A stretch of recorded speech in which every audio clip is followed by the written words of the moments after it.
the United States and the Western world more generally on the foreign relations front in 2022? And maybe we can also talk about what you see happening in 2023 as we move forward. What's currently besetting us in the West on the foreign policy front? Well, this is a really difficult time. It's important maybe to help people get what's happening in the world is to realize sort of what the basic framework of world politics is. And that is that beginning about 300 years ago, the British began to build this sort of global commercial order where there's trade, there's commerce, and the British also were concerned for creating balance of power in Europe and developing their power globally so that this commercial maritime system would develop. The Americans more or less inherited, or some would say took over that system at the end of World War II. And this liberal international maritime commercial system of trade, of power, of political relationships is the dominant reality in world politics. And the world is more or less divided between countries that are fairly happy with this system and would like to see it continue, countries who have some grievances, would like the system adjusted, but are basically willing to work within that system, and then countries who want to bring the whole thing down. And today, the leading countries that are in that are China, Russia, and Iran, along with certain smaller hangers-on like Venezuela, Cuba, Nicaragua, and a few others. And we've seen since, at the end of the Cold War, 1990, it looked as if this Anglo-American system would last forever. People talked about the end of history. But partly because countries like China have developed and become more powerful, but maybe more fundamentally because the Americans and our close allies have not done a very good job of understanding how to build and nurture and maintain this system, we've seen gradually a kind of a crisis of opposition approaching. And 2022, between the Russian invasion of Ukraine, China's continued sort of menacing of Taiwan, and Iran's refusal to rejoin the JCPOA, its deepening alliance with Russia, we've seen this alliance of revisionist powers assemble themselves for a real challenge to this international system. Well, so maybe we could walk through each of those countries in turn. I mean, the first reaction I have to what you said is that, say what you might about the Anglo-American sphere of influence, it's by no means self-evident that either China, Russia, or Iran stand out as shining moral lights to emulate as an alternative.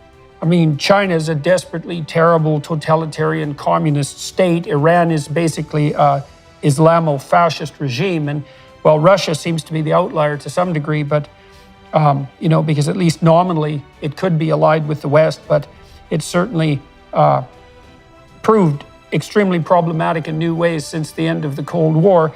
So, I mean, on what grounds can countries like China and Iran, for example, offer anything even remotely like an alternative to the sphere of Anglo-American domination? Let's start with China. Right. Well, what China offers countries, or at least did offer, because its offering has gotten less attractive between the mounting totalitarianism, the economic trouble that they're in, and the reaction to COVID. They were saying, look, you don't have to buy the Western package in order to become rich and powerful. And furthermore, they were saying to somebody like the ruler of a country like Zimbabwe or other countries, we'll give you money, we'll give you tech. We won't ask you any questions about how much money your brother-in-law is making out of the deal. No pesky auditors. We will, we're not like the Anglo-Americans. We won't try to make you behave. We'll empower you to do exactly as you like. Now, that is not a positive agenda for an alternative world order, but it is an offer that a lot of governments or a lot of powerful individuals might find attractive. Yeah, powerful and corrupt individuals.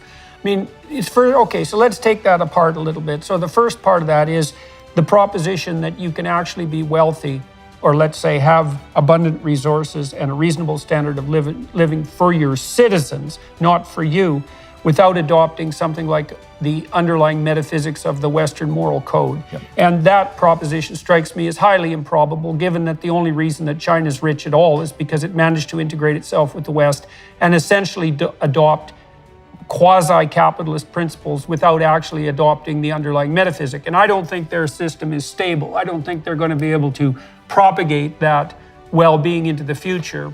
I mean, you said yourself that China has tilted very heavily under Xi towards an increasing totalitarianism, and that's pretty much self-evident.